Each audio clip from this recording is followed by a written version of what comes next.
بسم اللہ اولہ و آخرہ۔ پچھلی نشست میں جو گفتگو چل رہی تھی وہ فہم قرآن کے ضمن میں کچھ بنیادی اصول کہ جنہیں اگر پیش نظر رکھا جائے تو سہولت ہو جائے قرآن کے سمجھنے میں۔ 5 چیزیں بیان ہو چکی تھیں۔ نمبر 1، قرآن کا اسلوب استدلال منطقی نہیں ہے، فطری ہے، نیچرل اور خطابی ہے، انسان کو خود غور و فکر کرنے اور اپنے اندر جھانکنے کی دعوت دیتا ہے قرآن۔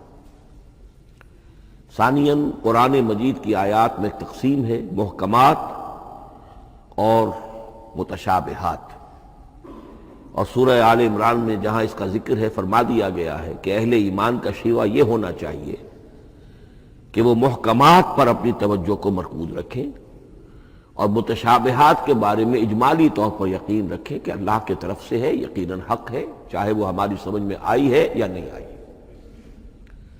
لیکن اس میں جو ایک براڈ تقسیم ہے وہ یہ کہ آیات الاحکام سب کی سب محکمات ہیں، مستقل، اور عالم غیب، عالم آخرہ، عالم برزخ، عالم ارواح، عالم ملائکہ، اس کے تمام امور مستقل طور پر متشابہات میں سے۔ البتہ ایک تیسری کیٹیگری ہے کہ جو سائنٹیفک فینومینا کے ضمن میں ہو سکتا ہے کہ ایک شے آج متشابہات میں ہو، کل وہ محکمات میں داخل ہو جائے، جبکہ انسانی علم جو ہے وہاں تک پہنچ جائے اور اس کا ادراک کر سکے۔ نمبر 3، تفسیر زیادہ تر لفظی طور پر اور نحو اور صرف سے بحث کرتی ہے، تعویل کا مقصد ہے اصل مدلول تک پہنچنے کی کوشش کرنا۔ نمبر 4، تعویل میں عام اور خاص کانٹیکسٹ میں، زمان و مکان کے خاص کانٹیکسٹ میں جب قرآن نازل ہوا تو کسی آیت کا کیا اصل مفہوم تھا جو سمجھا گیا، اس میں شان نزول کی روایات کو بھی اہمیت حاصل ہوگی۔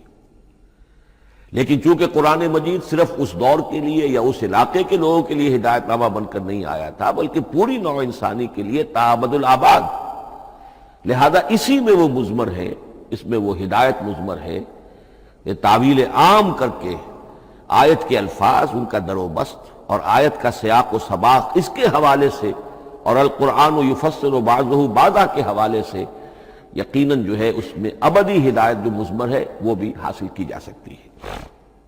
نمبر 5، تذکر اور تدبر کا فرق، یہ دونوں الفاظ قرآن کے ہیں۔ تذکر کے لیے 4 مرتبہ اللہ نے سورہ قمر میں چیلنجنگ انداز میں فرمایا ہے، وَلَقَدْ يَسَّرْنَا الْقُرْآنَ لِلذِّكْرِ فَهَلْ مِن مُّدَّكِرٍ، ہم نے قرآن کو ذکر کے لیے، تذکر کے لیے، ہدایت اخذ کرنے کے لیے، بنیادی نصیحت حاصل کرنے کے لیے نہایت آسان بنایا ہے۔ تو ہے کوئی جو اس سے تذکر کرنا چاہے؟ اس تذکر بالقرآن کے لیے صرف یہ کافی ہے کہ انسان عربی زبان سے اتنا واقف ہو کہ اس کا ایک براہ راست مفہوم سمجھتا چلا جائے، اور دوسری شرط لازم ہے نیت کی درستی، طلب ہدایت پیش نظر ہو، اپنے علم کی دھوس جمانا جو ہے وہ مقصود نہ ہو، تو قرآن مجید سے تذکر حاصل ہو جائے۔ تدبر کے اعتبار سے قرآن مجید مشکل ترین کتاب ہے، بلکہ میں نے اس وقت ایک غلط لفظ استعمال کر دیا تھا، دنیا کی مشکل ترین، یہ دنیا کی کتاب ہے ہی نہیں، یہ تو مشکل ترین کتاب ہے، بھائی مانا کہ اللہ تعالیٰ کے علم کامل سے اس کا نزول ہوا ہے، اس علم کا احاطہ کسی انسان کے لیے ممکن نہیں ہے۔ اسی طرح یہ قرآن ایک ایسے سمندر کے مانند ہے جس کا نہ کوئی کنارہ ہے اور نہ ہی اس کی کوئی تہہ ہے، اس میں پوری زندگیاں کھپانے کے باوجود بھی افلا یتدبرون القرآن، تدبر، لیدبروا آیاتہ ولیتذکر اولو الالباب، یہ 2 اصطلاحات خود قرآن کی ہیں۔ میرا جو کتابچہ ہے مسلمانوں پر قرآن مجید کے حقوق، اس میں نے ان پر تفصیل سے بحث کی۔ نمبر 6، 2 اعتبارات سے قرآن مجید پر غور کرنے والے کا ایٹیچیوڈ ایک دوسرے سے بالکل متضاد ہوگا۔ احکام کے حوالے سے ایک طالب علم کا رخ پیچھے کی طرف ہونا چاہیے. اسلاف نے کیا سمجھا، ان سے پہلوں نے کیا سمجھا، ان سے پہلوں نے کیا سمجھا، صحابہ نے کیا سمجھا، یہاں تک کہ اپنے آپ کو محمد الرسول اللہ کے قدموں میں پہنچا دیجیے.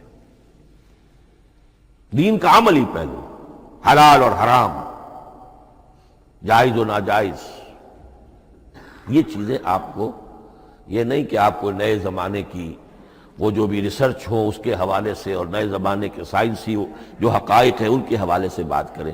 دوڑ پیچھے کی طرف ہے گردش ایام تو، پیچھے سے پیچھے، پیچھے سے پیچھے، یہاں تک کہ مصطفیٰ برسا خیش را کے دی ہم اوست اگر بہو نہ رسیدی تمام مولا پیچھے. لیکن حکمت، سائنس، اس کے حوالے سے آگے بڑھیے، آگے سے آگے بڑھیے. وہ تو میں عرض کر چکا ہوں کہ وہ جو فینومینا قرآن مجید میں سائنٹیفک مذکور ہیں ان کی اصل حقیقت جو ہے وہ ہمارے اگر اسلاف کو سمجھ میں نہیں آ سکی تو بات سمجھ میں آتی ہے. ابھی علم کی سطح ہی اتنی کمزور تھی، اتنی نیچی تھی کہ ان کی اس کا ادراک ممکن نہیں تھا. اس میں آگے بڑھیے تو اس میں بالکل متضاد ہو گیا کہ ایک میں زمانے کا ساتھ دینے کی بجائے زمانے سے بھی آگے چلو، اور ایک میں پیچھے پیچھے پیچھے پیچھے، یہاں تک کہ محمد الرسول اللہ والذین معہ، محمد الرسول اللہ والذین معہ، ان کے قدموں تک اپنے آپ کو پہنچا دو. آخری شے فہم قرآن کے ضمن میں، لیکن یہ last but not the least کے مصداق ہے. یہ بات بہت صراحت کے ساتھ مولانا مودودی نے لکھی ہے تفہیم القرآن کے مقدمے میں، اور بہت اہم بات ہے، بہت اہم بات. اور وہ یہ ہے کہ قرآن مجید ایک ایسی کتاب نہیں ہے جسے کوئی محقق اور ریسرچ اسکالر اپنی لائبریری میں بیٹھ کر اور ریفرنس بک سامنے رکھ کر ادھر سے ادھر اور سمجھ لے. اس کے سمجھنے کی شرط لازم یہ ہے کہ جو یہ راستہ دکھاتا ہے اس پر چلنا شروع کرے. ایک ایک قدم کے بعد قرآنی حقائق مزید منکشف ہوں گے، اور مزید منکشف ہوں گے، اور مزید منکشف ہوں گے.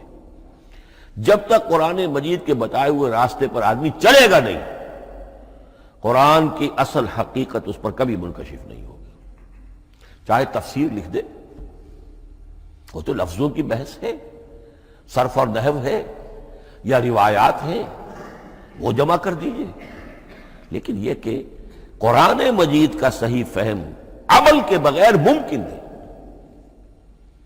جیسے قرآن مجید میں آتا زادتہم ایمانا، ایمان بڑھتا ہے، عمل کے ذریعے سے ایمان بڑھتا ہے. میں اس میں ایک شے کا اضافہ کر رہا ہوں. میرے نزدیک قرآن مجید مینول آف ریولیوشن ہے. محمد عربی صلی اللہ علیہ وسلم نے ایک عظیم انقلاب برپا کیا دنیا میں، اور ایک انقلابی جد و جہد کی ہے. دعوت کے قبول کرنے والوں کو منظم کرنا، ان میں سم و طاعت کی عادت پیدا کرنا، پھر ان میں تن من دھن قربان کرنے کا جذبہ پیدا کرنا، پھر ان کا تزکیہ کرنا، ان کی تربیت.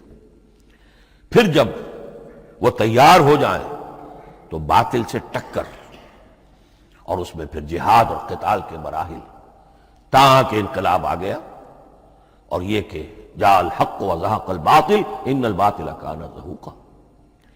اس جد و جہد کے ہر مرحلے پر قرآن نازل ہو رہا ہے، جو اس مرحلے کے جو مسائل ہیں، جو اس مرحلے کے پرابلمز ہیں، جو اس مرحلے کی مشکلات ہیں، ان سے بحث کر رہا ہے. اب اگر کوئی فرد یا کوئی گروہ اس پروسیس میں وہ داخل ہی نہیں، وہ سمجھ ہی نہیں سکتا کہ یہ جو بات کہی جا رہی ہے اس کا اصل محل کیا ہے، مقام کیا ہے، کیوں کہی جا رہی ہے، وہ تو جب اسی قسم کی انقلابی جد و جہد میں کوئی خود مبتلا ہوگا تو اسے معلوم ہوگا یہ تھی وہ مشکل، یا یہ تھا وہ مسئلہ، یا یہ تھا وہ مرحلہ جو اس وقت کی جو جد و جہد تھی محمد الرسول اللہ والذین معہ کی، کہ اس وقت یہ آیات نازل ہوئی. اس طریقے سے مینول آف ریولیوشن میں کہا کرتا ہوں، چونکہ ہماری جو طب کی تعلیم ہوتی ہے ان میں مینول آف ڈسیکشن، سب سے پہلے جو ہے اناٹمی پڑھائی جاتی ہے اور ڈیڈ باڈی کی ڈسیکشن ہوتی ہے، تو مینول آف ڈسیکشن جو ہے وہ پہلی کتاب ہوتی ہے جو ہمیں ملتی ہے۔ یہ ہوتا ہے، بتایا جاتا ہے یہاں ذرا شکاف دو اور یہ کھال کو کاٹو، اس کے اندر تمہیں یہ نظر آئے گا، یہ فیشیا ہے، پھر اسے اس کے اندر ایک اور شگاف دو، یہ نظر آئے گا۔ بالکل اسی طریقے سے قرآن مجید کی انگلی پکڑ کر اگر آپ چلیں گے تو پھر درجہ بدرجہ قرآن آپ پر منکشف ہوتا چلا جائے گا۔ اور اگر آپ نے اسے صرف ایک اکیڈمک ایکسرسائز بنا لیا، ایک علمی بات ہے، اس سے آگے کچھ نہیں، تو قرآن مجید کا جو اصل لب لباب ہے، جو اصل اس کا جوہر ہے، وہ کبھی منکشف نہیں ہوگا۔ اب آئیے ایک اہم موضوع، اعجاز قرآن کے وجوہ کیا ہیں۔ پہلی بات تو یہ سمجھ لیجئے کہ قرآن مجید کی حقانیت پر بنیادی طور پر دو قسم کی دلیلیں ہیں۔ ایک دلیل خارجی ہے، خارجی دلیل محمد الرسول اللہ صلی اللہ علیہ وسلم کی شخصیت اور آپ کا کارنامہ، الصادق الامین، قد لبثت فیکم عمرا، میں تمہارے مابین ایک عمر گزار چکا ہوں، تم نے مجھے دیکھا، میرا کردار دیکھا، تم نے خود مجھے الصادق اور الامین کا جو ہے خطاب دیا، تو خود حضور کی شخصیت دلیل ہے قرآن مجید کی حقانیت پر۔ اس اعتبار سے ایک مضمون بہت اہم ہے، اور وہ یہ کہ قرآن اور محمد صلی اللہ علیہ وسلم اس طرح ایک دوسرے کے ساتھ جڑے ہوئے ہیں، گتھے ہوئے ہیں، ایک وحدت بن گئے ہیں، ایک آرگینک ہول بن گئے ہیں کہ ایک دوسرے کے لیے شاہد بھی ہے اور ایک دوسرے کے لیے کمپلیمنٹری بھی ہے، جس کے لیے میں دو مقامات سے استشہاد کروں گا۔ سورہ بینہ میں فرمایا لم یکن الذین کفروا من اہل الکتاب والمشرکین منفکین حتی تأتیہم البینہ، اہل کتاب میں سے اور کفار میں سے، مشرکین میں سے جو لوگ جنہوں نے کہ کفر کیا تھا، وہ علیحدہ نہیں کیے جا سکتے تھے جب تک کہ بینہ نہ آ جاتی۔ اب بینہ کیا ہے؟ رسول من اللہ یتلو صحفا مطہرۃ فیہا کتب قیمہ، بینہ دو چیزوں سے مل کر بنی، رسول من اللہ یتلو صحفا مطہرۃ فیہا کتب قیمہ، رسول اور قرآن مل کر بینہ ہے، رسول کی شخصیت بین ہے، اور یہ قرآن مجید کے لیے دلیل ہے۔ دوسری طرف قرآن مجید محمد کی رسالت کا ثبوت ہے، جیسے کہ آپ دیکھتے ہیں یاسین والقرآن الحکیم انک لمن المرسلین، والقرآن الحکیم، قسم ہے اس قرآن حکیم کی، یعنی یہ قرآن حکیم گواہ ہے، شاہد عادل ہے کہ اے محمد آپ اللہ کے رسول ہیں۔ محمد کی شخصیت حقانیت قرآن پر دلیل، قرآن محمد کی رسالت پر دلیل، ایک دوسرے کے شاہد۔ دوسرا مقام سورہ طلاق کا ہے، قد انزل الیکم ذکرا، دیکھو لوگو اللہ نے تمہارے لیے یاد دہانی ذکر نازل کر دیا ہے۔ وہ یاد دہانی کیا ہے؟ رسولا یتلو علیکم آیات اللہ مبینات، اللہ کا ایک رسول جو تمہیں پڑھ کر سنا رہا ہے اللہ کی آیات بینات۔ یہ دونوں چیزیں مل کر بینہ بنا، دونوں چیزیں مل کر ذکرا بنا۔ اس حوالے سے یہ دونوں چیزیں ایک دوسرے کے ساتھ یوں سمجھیے کہ اس طریقے سے گتھی ہوئی ہیں، دونوں حقیقتیں اس طرح جمع ہیں کہ ایک دوسرے سے جدا نہیں کی جا سکتی۔ اگلی بات یہ سمجھیے کہ قرآن مجید محمد الرسول اللہ کا اصل معجزہ، بلکہ اس سے آگے بڑھ کر ایک لفظ استعمال کروں گا، واحد معجزہ ہے۔ آپ شاید حیران ہو کہ اور بھی تو معجزات بیان ہوتے ہیں حضور کے، لیکن میری بات سمجھیے، غور کیجیے، ان واقعات سے مجھے انکار نہیں ہے، لیکن جو بات میں کہنا چاہتا ہوں اس کو اچھی طرح سمجھیے۔ معجزہ کہتے کسے؟ معجزہ عاجز کر دینے والی شے. اس معجزے میں دو چیزیں ہونی لازم ہیں: دعویٰ اور تحدی، چیلنج. جب کہ کوئی خرق عادت کوئی شے پیدا ہو جائے، خرق عادت اسے کہتے ہیں کہ فزیکل لا ایک ہے، پانی، واٹر کیپس اٹس سرفیس، حضرت موسیٰ کا عصا اس پر لگا اور سمندر پھٹ گیا. خرق عادت ہے، یعنی جو عادی قانون ہے، عام طور پر جو قوانین طبعیہ ہیں ان کا پھٹ جانا، ختم ہو جانا، ٹوٹ جانا، اور کسی حقیقت کا اس میں سے ظاہر ہو جانا جو ان فزیکل لاز کے خلاف ہو. آگ کے بارے میں قانون کیا ہے؟ وہ جلاتی ہے، لیکن یہ کہ یہ معجزہ ہے، یہ خرق عادت ہے کہ حضرت ابراہیم آگ میں ڈالے گئے، اس نے نہیں جلائے. یا نارو کونی بردن و سلام علی ابراہیم. تو خرق عادت کو اب دو قسموں میں آپ سمجھیے. ایک خرق عادت وہ ہے جو دعوے کے ساتھ پیش کیا جائے اپنی صداقت، اپنی رسالت کی حقانیت اور صداقت کے ثبوت کے طور پر، اور اس میں چیلنج کیا جائے کہ آؤ مقابلہ کر لو. وہ اس رسول کا اصل معجزہ ہوتا ہے. ایک خرق عادت وہ ہے جو اللہ تعالیٰ اپنے نیک بندوں کی بزرگی کو ظاہر کرنے کے لیے، غیر انبیاء کے لیے بھی کرامات جنہیں ہم کہتے ہیں ہو جاتی ہے.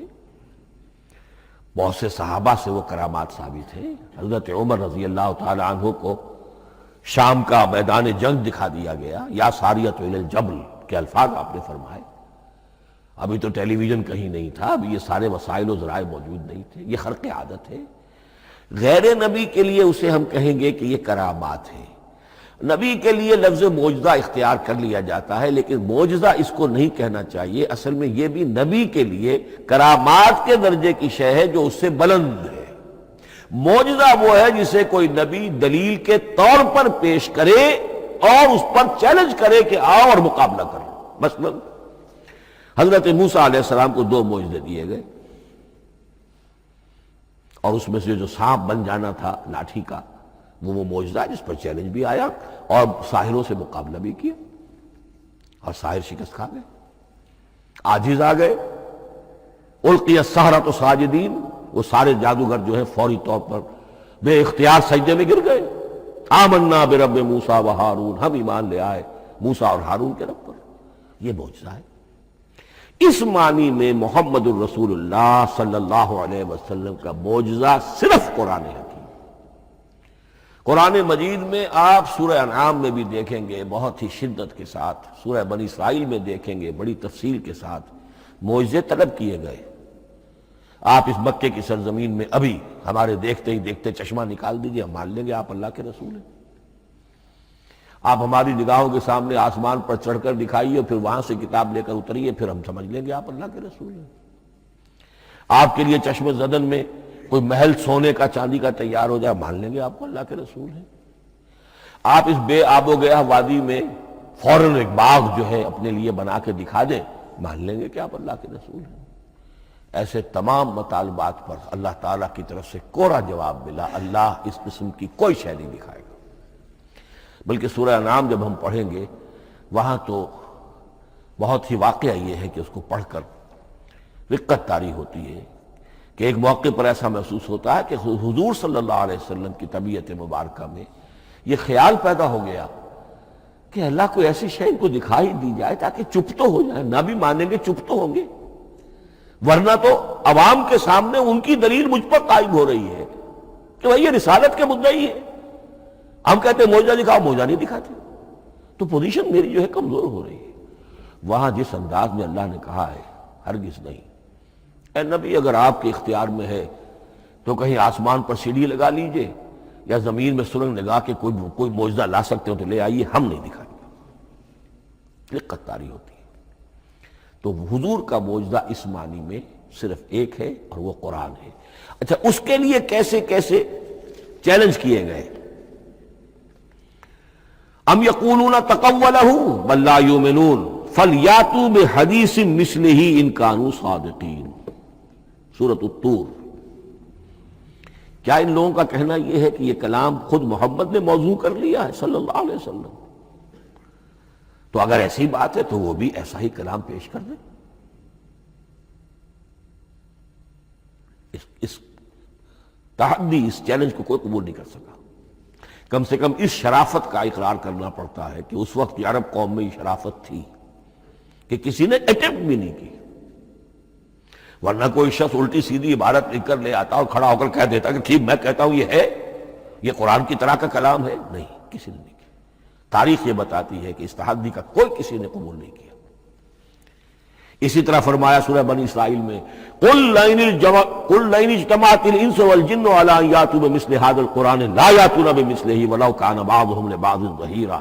چیلنج ہے، اے نبی کہہ دیجئے اگر تمام انسان، تمام جن مل کر بھی چاہیں کہ ایسی کوئی کتاب وہ مرتب کر لے، نہیں کر سکیں گے، چاہے وہ سب کے سب ایک دوسرے کی مدد کریں. ہے کہ نہیں چیلنج؟ اسی طریقے سے سورہ ہود میں فرمایا، اب اس کو کہتے ہیں برسبیل تنزل، پوری کتاب نہیں لا سکتے قرآن جیسی، چلو تو 10 صورتیں لے آؤ. قُلْ فَاتُوا بِعَشْرِ سُوَرٍ مِثْلَهُ مُفْتَرَيَاتٍ، اے کہیے اے نبی، سورہ ہود کی آیت نمبر 13 ہے، اس جیسی کوئی 10 صورتیں لے آؤ. 114 نہ صحیح، 10 صحیح. یہ بھی نہیں ہوا تو برسبیل تنزل اور سورہ یونس میں فرمایا قُلْ فَاتُوا بِسُورَةٍ مِّن مِثْلِهِ، ایک صورت ہی لے آؤ. اور اسی کو سورہ بقرہ کے 30 رکوع میں دہرایا گیا، وَإِن كُنتُمْ فِي رَيْبٍ مِّمَّا نَزَّلْنَا عَلَىٰ عَبْدِنَا فَأْتُوا بِسُورَةٍ مِّن مِّثْلِهِ وَادْعُوا شُهَدَاءَكُم مِّن دُونِ اللَّهِ إِن كُنتُمْ صَادِقِينَ.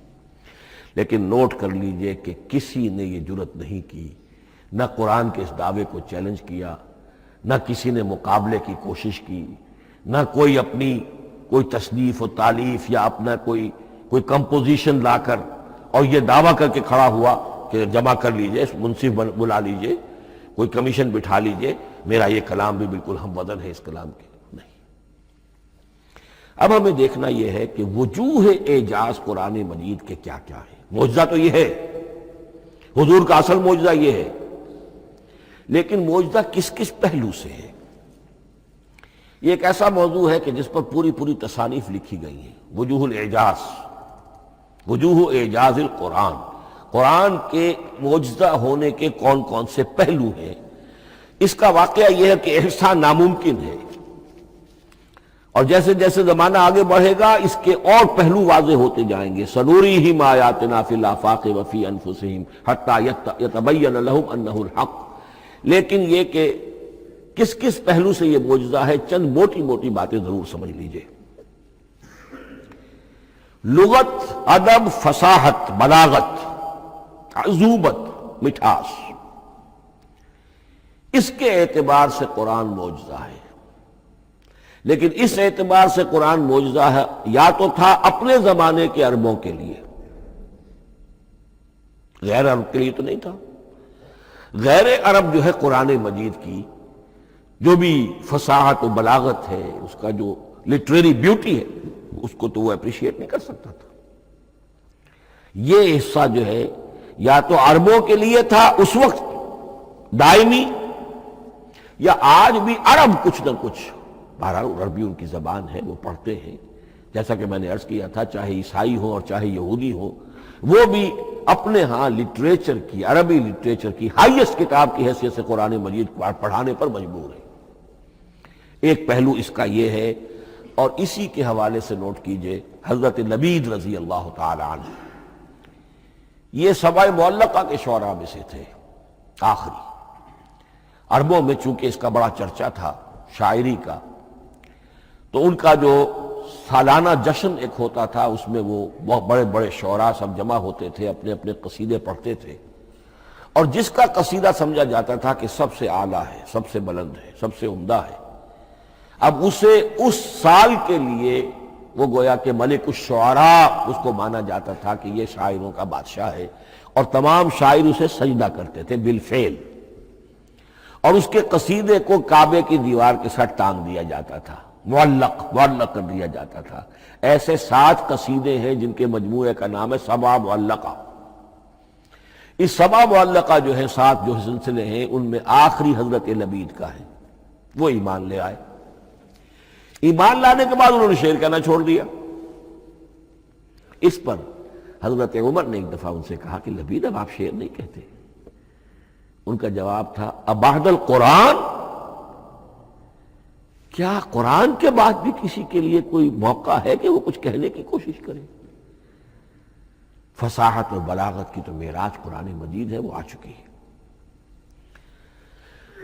تو جہاں تک اہل عرب کے لیے اس کا معجزہ ہونا خاص طور پر اس دور میں اور اب بھی کسی درجے میں، اس میں تو اہمیت ہے اس کی ادبیت، اس کی فصاحت، اس کی بلاغت، اس کی عذوبت. دائمی اور ابدی یہ کس اعتبار سے معجزہ ہے؟ عہد حاضر میں اور غیر عرب لوگوں کے لیے. نمبر ایک، سائنسی حقائق کا انکشاف.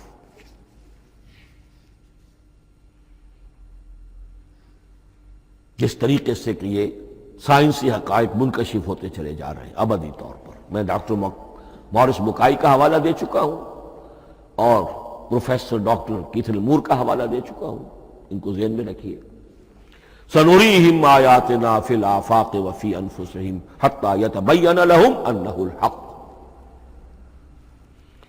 نمبر دو، حضور کا وہ کارنامہ کہ آپ نے ایک عظیم انقلاب برپا کر کے دکھایا اور وہ نظام قائم کر کے دکھایا کہ جس سے بہتر، جس سے عادلانہ، جس سے زیادہ منصفانہ کوئی نظام دنیا میں نہ آج تک قائم ہوا ہے اور نہ اس کی کوئی دوسری نظیر پیش کی جا سکتی. یہ ہے سب سے بڑا معجزہ، اور معجزہ ہوا قرآن سے. اتر کر حرا سے سوئے قوم آیا اور ایک نسخہ کیمیا ساتھ لایا.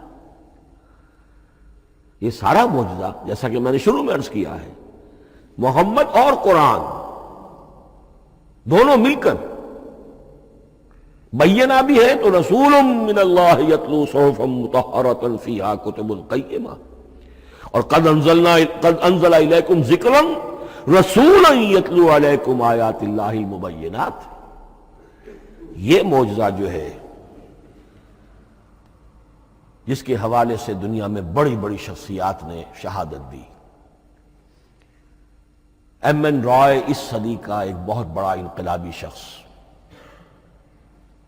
کمیونسٹ انٹرنیشنل کا رکن. اس صدی کی ابتدا میں جو شعلہ تھا، جو غلغلہ تھا، جو ولولہ تھا بولشوک ریولوشن کا، اور جو دنیا کے اندر ایک دھوم مچ گئی تھی، اس کو ذہن میں رکھیے. اور اس میں کمیونسٹ انٹرنیشنل کا رکن ایم این رائے 1920 میں اس نے لاہور میں ایک خطبہ دیا تھا، ہسٹوریکل رول آف اسلام. اور اس نے کہا تھا تاریخ انسانی کا عظیم ترین انقلاب وہ ہے کہ جو محمد نے برپا کیا صلی اللہ علیہ وسلم. آج بھی یہ کتاب بھارت میں چھپتی ہے، بامبے کا ایک پبلشر شائع کرتا ہے، historical role of Islam by M N Roy. پھر آگے چلیے، ایچ جی ویلز اگرچہ انتہائی رقیق حملے کرتا ہے حضور کی زندگی کے بعض پہلوؤں پر، جیسے رشدی نے کیے ہیں یا جیسے تسلیمہ نسرین ایک بنگالی خاتون نے کیے ہیں، اسی طرح کے حملے کیے اس نے بھی. اور یہ اس لیے بتا رہا ہوں کہ یہ اسٹیبلش ہو جائے کہ وہ دوست نہیں ہے، دشمن ہے. عربی کا ایک مقولہ یہ ہے کہ الفضل ما شہدت بہ الاعداء، اصل فضیلت تو اس شے کی ہے جس کی گواہی دشمن دے. دوست تو تعریف کریں گے، قابل تعریف شے کی بھی تعریف کریں گے، بڑھ چڑھ کر کریں گے. یہ بھی ہو سکتا ہے کسی قابل مذمت شے کی بھی تعریف کر بیٹھے، دوست تو ہوئے. دشمن جو ہے وہ تو ظاہر بات ہے اسی بات کو مانے گا کہ جس میں کسی شک و شبہ کی گنجائش نہ ہو. اس لیے میں نے عرض کیا کہ دشمن ہے، رقیق حملے کرتا ہے. لیکن آخر میں جب آتا ہے concise history of the world میں چیپٹر جو ہے حضور پر، اس میں خطبہ حجۃ الوداع کا وہ حوالہ دیتا ہے، لا فضل لعربی علی عجمی ولا لعجمی علی عربی ولا لأحمر علی اسود ولا لأسود علی احمر الا بالتقوی. اور پھر لکھتا ہے کہ اگرچہ انسانی حریت و اخوت و مساوات کے واعظ تو پہلے بھی بہت کہے گئے تھے، یہاں تک کہ مسیح ناصری حضرت عیسیٰ علیہ السلام کے ہاں بھی ہمیں بڑے واعظ ملتے ہیں، لیکن یہ ماننا پڑتا ہے کہ تاریخ انسانی میں پہلی مرتبہ ان اصولوں پر ایک انسانی معاشرہ قائم کر کے دکھایا محمد نے صلی اللہ علیہ وسلم. Although the sermons of human freedom, fraternity and equality were said before also. And we find a lot of them in Jesus of Nazareth. But it must be admitted that it was Muhammad sallallahu alaihi wasallam who established for the first time in history a society based on these principles. اسی طرح کی گواہی آج سے تقریباً 20 سال پہلے امریکہ کے ڈاکٹر مائیکل ہارٹ نے دی. A selection and gradation of the 100 most influential personalities of human history.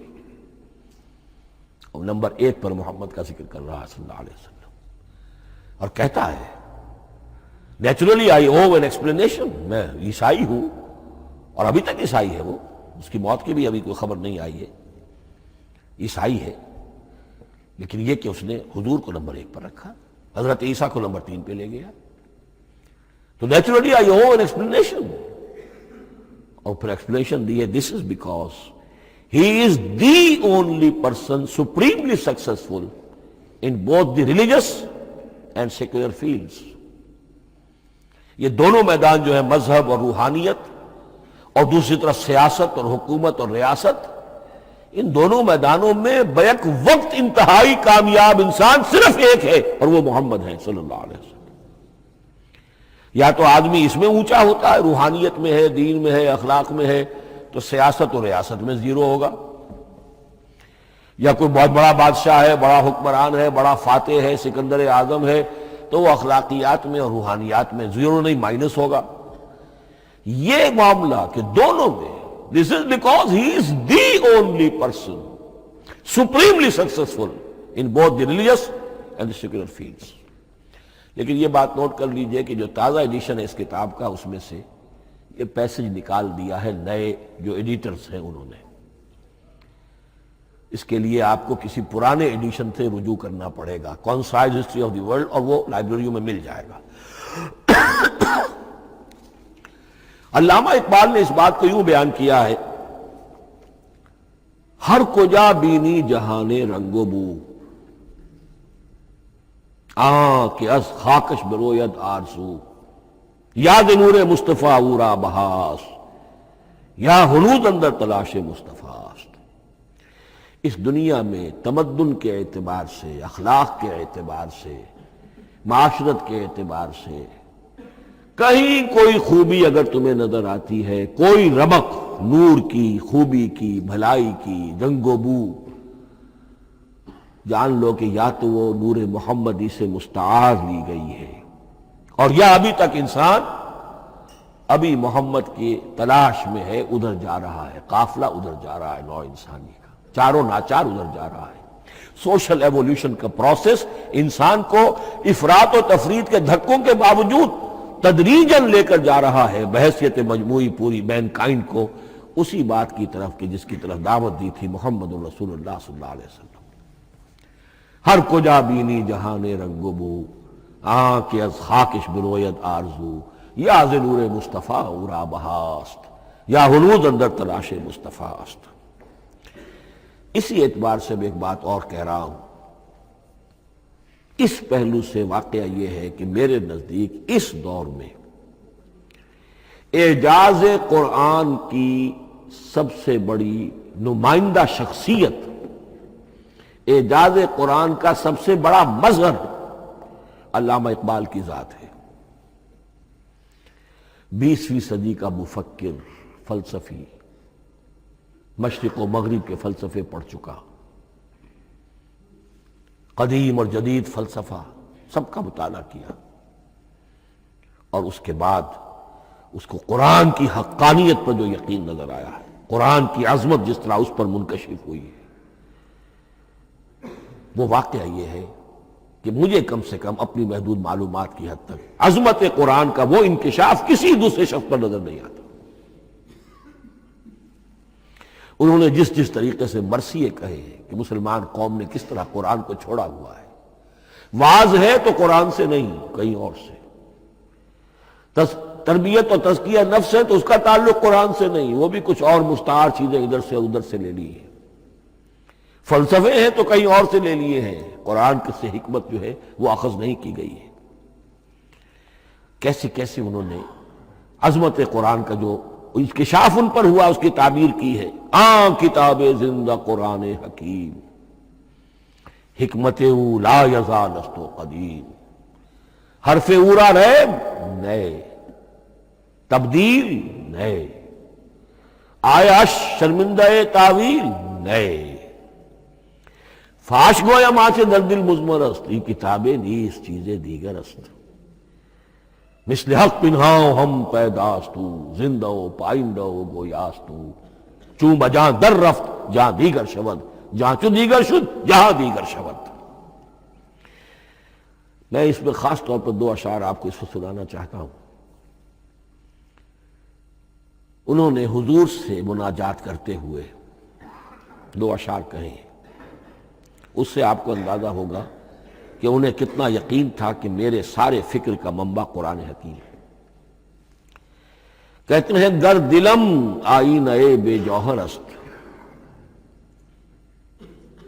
اے اللہ کے رسول صلی اللہ علیہ وسلم، اگر میرا دل اس آئینے کے مانند ہے جس میں چمک نہیں ہے، ورب حرفم غیر قرآن مضمر است، اور اگر میرے پیغام میں قرآن کے سوا کوئی شے شامل ہو گئی ہے، قرآن کے سوا کوئی چیز اس میں چھپی ہوئی ہے، مضمر ہے، پردہ ناموس فکرم چاک کن، تو میرے فکر کی ناموس کے دھجیاں بکھیر دیجئے، پردہ ناموس فکرم چاک کن، این خیامہ راز خارم پاک کن، اس شاہراہ کو اس کانٹے سے پاک کر دیجئے، کانٹا میرا میں کانٹے کے مانند ہوں، پھر اٹھا کر پھینک دیجئے، روز محشر خار و رسوا کن مرا، بے نصیب از بوسہ پاک کن مرا، قیامت کے دن مجھے ذلیل و خوار کیجیے گا اور اپنے قدموں، اپنے پائے مبارک کا بوسہ لینے سے محروم کر دیجیے گا۔ یہ اتنی بڑی بد دعا جو اقبال اپنے آپ کو دے رہا ہے، تو کس قدر یقین اسے حاصل ہے کہ اس نے قرآن کی ترجمانی کی ہے۔ اب آئیے، بہت چھوٹے چھوٹے دو اور مضمون ہیں۔ قرآن حبل اللہ ہے، اس کے کیا معنی ہے؟ حبل رسی کو کہتے ہیں، اللہ کی رسی، حبل من مسد، سورہ لہب نے یہ لفظ آیا ہے۔ امام راغب نے اس کی تعبیر کی ہے، استعیر للوصل ولکل ما یتوصل به الی شیء، یا تو تعلق کو حبل سے استعارہ دیا جاتا ہے، استعارے کے طور پر حبل کا لفظ کسی تعلق کے لیے استعمال ہوتا ہے، یا کسی شے تک پہنچنے کا ذریعہ، وہ حبل ہے۔ اب یہ ہمیں لفظ ملتا ہے حضرت علی رضی اللہ تعالیٰ عنہ کی روایت میں، هو حبل اللہ المتین، ترمذی میں یہ الفاظ موجود ہیں، حضرت علی سے منقول ہے رضی اللہ تعالی عنہ، یہی ہے اللہ کی مضبوط رسی، کیونکہ قرآن مجید میں آتا ہے وَاعْتَصِمُوا بِحَبْلِ اللَّهِ جَمِيعًا، تو حبل اللہ کون سی ہے؟ پھر یہ حضرت عبداللہ ابن عمر سے بھی ہے، یہ روایت موجود ہے رزین میں، هو حبل اللہ المتین، یہ قرآن ہی اللہ کی مضبوط رسی ہے۔ اللہ سے اب اس کے دو پہلو ہیں، ایک تو یہ کہ یہ اللہ سے جوڑنے والی ہے، تقرب اللہ کا ذریعہ ہے، وصول الی الشیء، کسی چیز تک پہنچانے والی شے، اس کا سہل ترین، اللہ کے تقرب کا سہل ترین ذریعہ، مؤثر ترین ذریعہ قرآن حکیم ہے۔ چنانچہ ترمذی میں حضرت عبداللہ ابن مسعود کا یہ قول موجود ہے، القرآن حبل اللہ الممدود من السماء الی الارض، قرآن تو اللہ کی وہ رسی ہے جو تنی ہوئی ہے آسمان سے زمین کی طرف۔ یہ ترمذی میں تو اصل میں اثر ہے، حضرت عبداللہ ابن مسعود کا قول ہے، لیکن یہ کہ زید ابن ارقم سے یہ الفاظ جو ہیں مرفوعاً کہ یہ حضور کے الفاظ ہیں، یہ بھی منقول ہے، یہ حضور نے فرمایا کہ القرآن حبل اللہ الممدود من السماء الی الارض۔ اور ایک بڑی پیاری روایت ہے طبرانی کی معجم کبیر میں کہ ایک مرتبہ حضور اپنے حجرے سے برآمد ہوئے، مسجد نبوی کے ایک گوشے میں دیکھا کچھ صحابہ بیٹھے ہوئے قرآن سمجھ رہے ہیں، سمجھا رہے ہیں، پڑھ رہے ہیں، مذاکرہ ہے قرآن۔ آپ کے چہرے پر بڑے بشاشت کے آثار ظاہر ہوئے، خوشی کے آثار۔ آپ چل کر تشریف لائے، پہلے ایک سوال کیا، الستم تشہدون، اللہ الہ الا اللہ وانی رسول اللہ وہذا القرآن جاء من عند اللہ۔ کیا آپ لوگ اس کے گواہ نہیں ہیں کہ اللہ کے سوا کوئی معبود نہیں اور میں اللہ کا رسول ہوں، اور یہ قرآن خاص اللہ کے پاس سے آیا ہے؟ صحابہ کا جواب کیا ہو سکتا تھا؟ بلا یا رسول اللہ، کیوں نہیں اللہ کے رسول، ہم گواہ ہیں، اللہ کے سوا کوئی معبود نہیں، آپ اللہ کے رسول ہیں اور قرآن خاص اللہ کے پاس سے آیا ہے۔ اب آپ نے فرمایا فاستبشروا، خوشیاں مناؤ، فإن هذا القرآن طرفه بأيديكم وطرفه بيد اللہ، اس لیے کہ یہ قرآن وہ شے ہے کہ اس کا ایک سرا تمہارے ہاتھ میں ہے، ایک سرا اللہ کے ہاتھ میں۔ تو وصول الی اللہ کا مؤثر ترین طریقہ، تقرب الی اللہ کا مؤثر ترین طریقہ، سہل ترین طریقہ، شور شارٹ طریقہ وہ قرآن مجید ہے۔ اس اعتبار سے بھی کہ ہے ہی اللہ کی صفت، یہ ہم بحث کر چکے ہیں پہلے، اللہ کا کلام ہے، کلام صفت ہوتی ہے، اور صفت لا عین ولا غیر، یہ قرآن اللہ کا غیر نہیں ہے، ہم سمجھ نہیں سکتے، لیکن یہ کہ ہر صفت جو ہے وہ تو در حقیقت نہ عین ہے نہ غیر ہے۔ دوسری طرف یہی قرآن جو ہے حبل اللہ اس معنی میں بنتا ہے کہ مسلمانوں کو باہم جوڑنے والی شے، وَاعْتَصِمُوا بِحَبْلِ اللَّهِ جَمِيعًا وَلَا تَفَرَّقُوا، حبل اللہ کو مضبوطی کے ساتھ تھام لو، سب کے سب جمع ہو کر، یہ تمہیں تفرقے سے بچانے والی شے ہے۔ اس کی وجہ کیا ہے؟ ظاہر بات ہے کہ انسانوں جو ہے ان کے اندر اتحاد پیدا ہوگا اتحاد فکری کے نتیجے میں، فکر ایک ہو، نظریات ایک ہوں، ویلیوز ایک ہوں، مقاصد ایک ہوں، تبھی تو انسان متحد ہوں گے۔ یہ بھیڑوں کا گلہ تو نہیں ہے کہ چرواہے کی ایک لاٹھی کافی ہے ان کو جمع رکھنے کے لیے، وہ بھیڑوں کا گلہ ہے۔ انسانوں کو جمع کرنے کے لیے کوئی ایسی شے جو تمہیں ایک فکر سے، ایک نظریے سے، ایک مقصد سے، ایک نصب العین سے متصف کر دے، وہ تمہیں جوڑ دے گی۔ اور قرآن وہ شے ہے جو ایک فکر دیتا ہے، ایک خیال دیتا ہے، ایک نظریہ دیتا ہے، ایک عقیدہ دیتا ہے، ایک مقصد دیتا ہے، ایک نصب العین دیتا ہے، اللہ کے لیے جینا، اللہ کے لیے مرنا، ان صلاتی و نسکی و محیای و مماتی للہ رب العالمین، ایک آئیڈیل دیتا ہے محمد الرسول اللہ کی شکل میں، لقد کان لکم فی رسول اللہ اسوۃ حسنہ۔ اب قرآن وہ چیز ہے کہ جو تمہیں آپس میں جوڑتی چلی جائے گی، تمہارے درمیان اتحاد پیدا ہو جائے گی۔ آخری چیز، مسلمانوں پر قرآن مجید کے حقوق کیا ہیں؟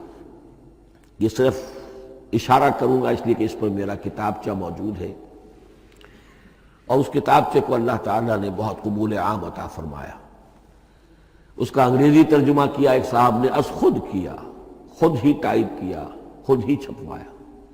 عربی ترجمہ ایک صاحب نے کیا، خود کیا۔ فارسی ترجمہ ایک صاحب نے کیا، خود کیا، بغیر کسی معاوضے کے۔ ملیشیا میں وہ چھپ چکا ہے، لاکھوں کی تعداد میں عام ہو چکا ہے۔ پھر میں نے ایک موقع پر 1970 میں رمضان مبارک کے دوران آخری عشرے میں مولانا بن نوری رحمۃ اللہ علیہ تشریف لائے ہوئے تھے مدینہ منورہ، اور میں نے بھی وہ پورا رمضان مبارک اس سال وہیں کیا تھا۔ میں نے ان کو دیا تھا کہ آپ دیکھیے اس میں کوئی غلطی ہو تو مجھے بتا دیجئے، میں اسے بڑے پیمانے پر شائع کرنا چاہتا ہوں۔ انہوں نے حالت اعتکاف میں مسجد نبوی میں پڑھا ہے، صرف ایک جگہ ایک جملے میں انہوں نے اصلاح تجویز کی، وہ میں نے کر دی۔ اس اعتبار سے اب یہ کتابچہ جو ہے مصدقہ ہے مولانا محمد یوسف بن نوری رحمۃ اللہ علیہ کا۔ اس میں اللہ تعالیٰ نے جو بات مجھ سے کہلوا دی تھی، تقریباً 30 سال پہلے کی بات ہے، ہر مسلمان پر قرآن مجید کے 5 حقوق حسب استعداد و توفیق عائد ہوتے ہیں۔ پہلے یہ کہ اس پر ایمان ہو جیسا کہ ایمان کا حق ہے، صرف زبانی ایمان نہیں، دل سے یقین کہ یہ اللہ کا کلام ہے۔ اور اس کا نتیجہ کیا ہوگا؟ پھر عظمت اس کی پیدا ہوگی، ایمان و تعظیم، یہ پہلا حق ہے۔ تلاوت و ترتیل، اس کو پڑھے جیسے کہ پڑھنے کا حق ہے، پھر سمجھے جیسے کہ سمجھنے کا حق ہے، تذکر و تدبر، پھر عمل کرے، انفرادی طور پر بھی اجتماعی طور پر بھی۔ انفرادی طور پر جو آپ کی زندگی کے معاملات ہیں وہ آپ قرآن کے مطابق طے کریں، قومی سطح پر حکومت اور ریاست اور قانون اور سیاست، اس کے سارے تقاضے قرآن کے مطابق پورے ہوں، اور آخری یہ کہ اس قرآن کو پہنچائیں اور عام کریں، جس کے لیے حضور نے اس حد تک اس میں عمومیت کر دی ہے کہ بلغوا انی ولو آیۃ، پہنچاؤ میری جانب سے خواہ ایک ہی آیت پہنچاؤ، میرا کوئی امتی اس سعادت سے بالکل محروم نہ رہ جائے۔ اول تو خیرکم من تعلم القرآن وعلمہ، تم میں سے بہترین لوگ وہ ہیں جو اسی کے لیے اپنے آپ کو وقف کر دیں، قرآن پڑھیں اور پڑھائیں، سیکھیں اور سکھائیں، سمجھیں اور سمجھائیں، اس لیے کہ سمجھنے اور سمجھانے، سیکھنے اور سکھانے، پڑھنے اور پڑھانے کا بھی کوئی ایک لیول تو نہیں ہے، ایک عام لوگوں کی سطح ہے، ایک ان سے اوپر کی سطح ہے، ایک انٹلیکچوئلز کی سطح ہے، ایک جینیس لوگوں کی سطح ہے۔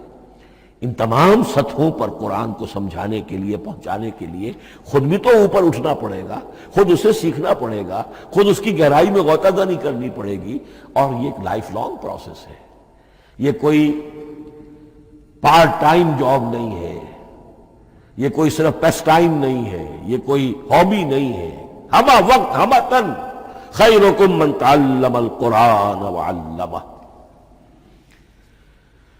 اب آخری بات بتا رہا ہوں، اور وہ یہ ہے کہ قرآن مجید وحی باللفظ ہے، صرف وحی بالمعنی نہیں ہے۔ یہ بحث اصل میں کیونکہ ہمارے پڑھے لکھے طبقے میں کچھ زیادہ ہو جاتی ہے، خاص طور پر جو مشنری اسکولوں وغیرہ میں پڑھے ہو اور عیسائیت اور اس کے عقائد اور اس کے فلسفے کی کوئی تھوڑی بہت ان کو کوئی چھوت لگ گئی ہو۔ عیسائیوں کے ہاں یہ عقیدہ ہے، اجماعی عقیدہ ہے کہ وحی بالمعنی ہوتی ہے، یعنی وحی کا ایک مفہوم ہے جو نبی پر اتار دیا جاتا ہے، پھر نبی اپنے الفاظ میں اسے ادا کرتا ہے۔ لفظ اللہ کے نہیں ہوتے، لفظ نبی کے ہوتے ہیں، مفہوم اللہ کا ہوتا ہے۔ ان کے لیے مجبوری یہ ہو چکی ہے جس کی وجہ سے انہیں یہ عقیدہ اپنانا پڑا کہ کوئی ایک انجیل ہے ہی نہیں، 104 انجیلوں میں سے وہ انہوں نے 4 سلیکٹ کی تھی کینونیکل گاسپلز، باقی جو ہیں وہ اب وہ ان کو مستند نہیں مانتے، اپوکریفل کہتے ہیں۔ اور میں نے ایک مرتبہ ایک پادری صاحب سے، مسٹر وائٹ ہوتے تھے منٹگمری میں نے ان سے پوچھا which one of them is Bible؟ یہ متی اور یہ لیوک اور مارکس اور جان، ان میں سے کون سی بائبل کون سی ہے؟ تو اس نے جواب دیا none of them is Bible. Bible is in them. ان میں سے کوئی ایک بھی مشخص طور پر، معین طور پر بائبل نہیں ہے، بائبل ان میں ہے بحیثیت مجموعی۔ لہذا ان کے لیے یہ عقیدہ جو ہے وہ لازم سا ہو گیا۔ ہمارے ہاں بھی بعض فلاسفہ نے اس قسم کی باتیں کی ہے کہ جن سے یہ دھوکہ لگتا ہے، لیکن میں خاص طور پہ چونکہ علامہ اقبال کا تذکرہ میں نے آج کیا ہے، اسی حوالے سے میں ان کا ایک واقعہ بیان کرنا چاہتا ہوں۔ ایف سی کالج لاہور کے پرنسپل تھے ڈاکٹر یوئنگ۔ ایک دعوت تھی، اس میں علامہ بھی تھے، وہ بھی تھے۔ تو ڈاکٹر یوئنگ نے کہا، وہ بڑا فلسفی تھا، کہ ڈاکٹر اقبال ہم نے سنا ہے کہ آپ بھی وحی باللفظ کے قائل ہیں، آپ جیسا پڑھا لکھا شخص، عالم، دانا۔ علامہ اقبال نے فرمایا جی ہاں، اور مجھے تو اس کا ذاتی تجربہ ہے، مجھ پر تو جو شعر نازل ہوتے ہیں وہ الفاظ میں ڈھلے ہوئے ہوتے ہیں، میں ان میں تبدیلی کرنا چاہوں تو نہیں کر سکتا۔ تو اگرچہ اس جواب کو ہم کہیں گے کہ یہ الاجوبۃ المسکتہ، مسکت، چپ کر دینے والا جواب تھا کہ جو علامہ اقبال نے دیا، لیکن ذہن میں رکھیے یہ کہ جو وحی باللفظ ہے وہ ختم ہو چکی محمد الرسول اللہ صلی اللہ علیہ وسلم پر۔ وحی رسالت وحی باللفظ ہے، وہ ختم ہو چکی ہے۔ البتہ الہام، کشف، رویا، القاء، یہ وحی بالمعنی ہے، یہ کوئی ایک شے ہے جو دل میں ڈال دی جاتی ہے۔ اس کے دروازے آج بھی کھلے ہوئے ہیں۔ اور یہ جان لیجئے قرآن مجید کی حقانیت کا جو اصل ثبوت ہے وہ یہ ہے کہ آپ اسے اپنے باطن کے اندر محسوس کریں۔ یہ جو باطنی تجربہ علامہ اقبال نے کہا ہے کہ انسان اپنے باطن میں محسوس کرے کہ ہاں یہ بات ہے، ٹھیک ہے، اس کے لیے کہ علامہ ابن قیم رحمۃ اللہ علیہ کا قول ایسا ہے، بڑا پیارا قول ہے۔ قرآن کے کچھ پڑھنے والے ایسے ہیں جب قرآن کو پڑھتے ہیں تو یوں محسوس کرتے ہیں کہ ہم مصحف سے نہیں پڑھ رہے، لوح قلب سے پڑھ رہے ہیں، ہمارے دل پر لکھا ہوا قرآن موجود ہے۔ یعنی ہماری فطرت، ہمارے اندر کی کوئی حقیقت ہے جو سرٹیفائی کر رہی ہے، توثیق کر رہی ہے، اٹیسٹ کر رہی ہے کہ ہاں یہ ٹھیک ہے۔ اور اس کی وجہ کیا ہے؟ ہماری روح اور اس قرآن کا منبع وہ ایک ہی ہے، وہ ذات باری تعالی ہے۔ یہ کلام اللہ ہے اور ہماری روح امر اللہ۔ یسألونک عن الروح قل الروح من امر ربی وما اوتیتم من العلم الا قلیلا۔ بس میں اسی پر اکتفا کر رہا ہوں۔ اب گمان غالب یہی ہے کہ کل تو تراویح ہوگی انشاءاللہ، اس لیے کہ سنا یہ ہے کہ آج بھی روزہ تھا سعودی عرب میں، تو اب اس سے زیادہ تو تاخیر اب ممکن نہیں ہے، تو کل انشاءاللہ تعالی دورہ ترجمہ قرآن شروع ہو جائے گا۔ بارک اللہ لی ولکم فی القرآن العظیم ونفعنی وإیاکم بالآیات والذکر